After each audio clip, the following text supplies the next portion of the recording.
Faly miarabantsika rehetrarehetra ho anareo ilay manan'olana fambolena satria potika ny biby ny fambolena, tsy te hampiasa pesticide intsony nareo.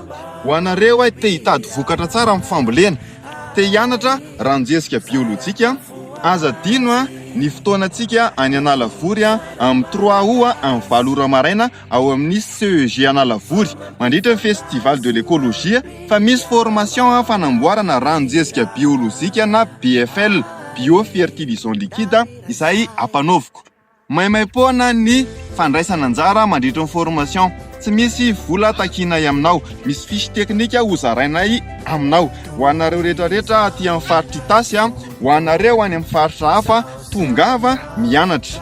Ankoatran'io mandovy vola nareo, fa io formation bojo nefa mahay zavatra nareo mialao. 3 août fotoanantsika formation fanaovana ranonjesika biolojika miaraka amin'ny Cradoi RJDD Farma no mikarakara an'io hetsika festival de l'écologie. Zay ary fa miandry nareo zay ao amin'ny CEG Analavory ny fotoanantsika amin'ny 3 août alatsinainy io andro io rary soa daholy.